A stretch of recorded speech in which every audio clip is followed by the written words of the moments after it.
à tous et bienvenue dans cette capsule à propos des antialdostérones dans la prise en charge de l'insuffisance cardiaque à fonction systolique altérée. Alors, comme vous le savez, le système rénine-angiotensin-aldostérone est un composant essentiel de la réaction neuro-hormonale initiée dans l'insuffisance cardiaque à fonction systolique altérée, quelle qu'en soit la cause. Une intervention pharmacologique ciblée à plusieurs niveaux sur ce système constitue un volet thérapeutique majeur dans la prise en charge des patients souffrant d'insuffisance cardiaque à fonction systolique altérée ou HFrEF. L'aldostérone est une hormone effectrice terminale dans la cascade de réactions hormonales et joue un rôle central dans la rétention hydrosodée accompagnant la HFrEF et en promouvant d'autres effets délétères cardiaques, rénaux, vasculaires et autres. Alors, comme vous voyez sur ce schéma du système rénine-angiotensin-aldostérone, tout est initié par la transformation de l'angiotensine 1 en angiotensine 2 par l'enzyme de conversion de l'angiotensine 1, laquelle enzyme de conversion peut être inhibée par les IEC. Alors, comme vous le savez, l'angiotensine 2 a plusieurs récepteurs qui existent un peu partout dans les tissus et elle exerce ses différents effets à travers la fixation à ces récepteurs, aussi bien cardiaques, rénaux, endocriniens, vasculaires et autres. Au niveau de la glande cortico-surrénale, la fixation d'angiotensine 2 aboutit à la sécrétion d'aldostérone, laquelle sécrétion d'aldostérone est à l'origine de plusieurs types d'effets qu'on voit dans l'insuffisance cardiaque. Tous ces effets sont promu par la sécrétion, une hypersécrétion d'aldostérone et concerne essentiellement, en ce qui concerne l'insuffisance cardiaque, le cœur par l'initiation d'une fibrose interstitielle et donc l'évolution de la maladie cardiaque, par la rétention hydrosodée et la sécrétion de potassium au niveau du rein,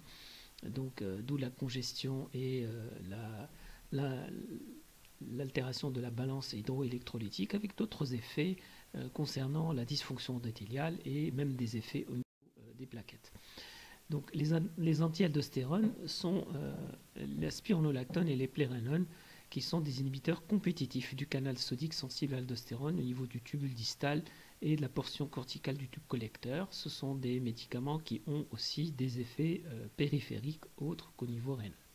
Ils agissent aussi sur des récepteurs cardiaques et vasculaires impliqués dans le remodelage cardiaque et vasculaire dans l'insuffisance cardiaque, ce qui explique leur effet sur l'évolution de la maladie.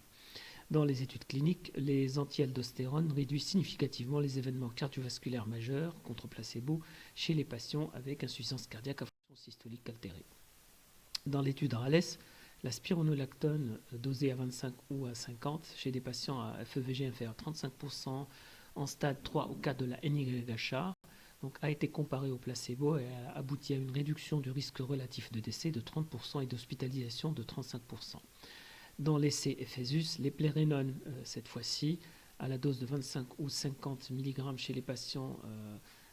qui souffrent d'un infarctus aigu du myocarde depuis 3 à 14 jours, avec une fraction d'éjection qui est inférieure à 40%, la prescription des plérénones a réduit le risque de décès de 15% par rapport au placebo. Dans l'étude Emphasis HF, qui est une étude menée avec les plérénones comparée toujours au placebo, cette étude a été menée chez des patients qui sont polysymptomatiques en classe 2 de la NYHA avec une fraction d'éjection ventriculaire gauche qui est inférieure à 30%. La prescription des plérénones a abouti à la réduction du critère primaire de décès cardiovasculaire ou d'hospitalisation pour décompensation avec un hazard ratio à 0,63, un intervalle de confiance à 0,54-0,74 avec un P qui est fortement significatif. Cette planche résume un peu les effets, comme vous le voyez, des deux molécules, aussi bien la spironolactone dans l'étude RALES et les plérénones dans les études EPHESUS et Emphasis HF. Donc, comme vous le voyez, on a commencé dans l'étude RALES avec des patients qui sont très symptomatiques, qui sont porteurs d'une insuffisance cardiaque à fonction systolique altérée. Dans l'étude EPHESUS, c'était la sous-situation des patients qui sont qui ont été victimes d'un infarctus du myocarde dans les quelques jours. Et dans l'étude Emphasis, il s'agissait donc d'élargir un peu les indications vers les patients qui sont polysymptomatiques, qui ne sont pas uniquement 3 ou 4 de la NYHA, mais qui sont classe 2 de la NYHA Et dans les 3 études, l'effet contre placebo des anti-aldostérone était fortement significatif. Donc, d'où l'indication de classe 1A de la Société européenne de cardiologie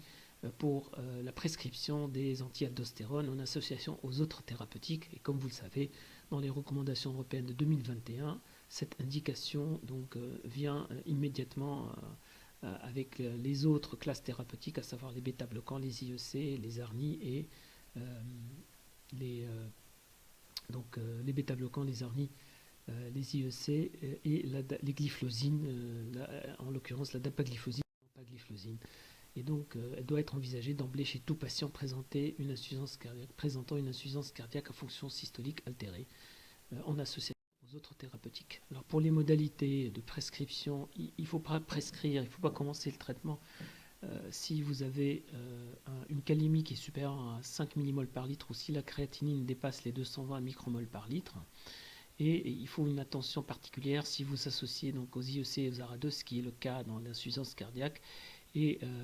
faire attention au risque d'insuffisance rénale en cas d'association aux AINS, et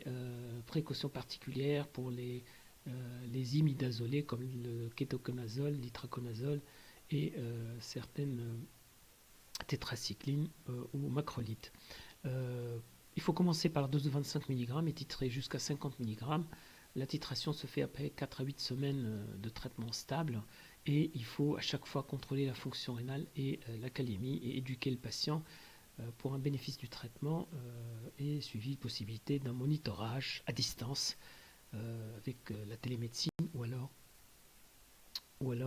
comme vous le voyez dans les précautions par un infirmier qui pourra rendre visite au patient. Alors, la surveillance de la tension artérielle doit se faire à l'instauration du traitement et bien sûr la créatinine l'iono à 1 semaine, à 4 semaines, puis tous les 4 mois si le traitement est stable. Alors, si la calémie augmente à plus de 5,5 millimoles par litre ou la créatinine à plus de 220 micromoles par litre, il faut diminuer la dose de moitié et monitorer le bilan rénal. Si la calémie augmente à plus de 6 millimoles par litre ou la créatinine à plus de 310 micromoles par litre, il faut arrêter immédiatement le traitement et consulter un spécialiste, et un suivi à domicile, comme je le disais, est toujours possible par un infirmier qui soit formé dans la prise en charge des malades atteints d'insuffisance cardiaque.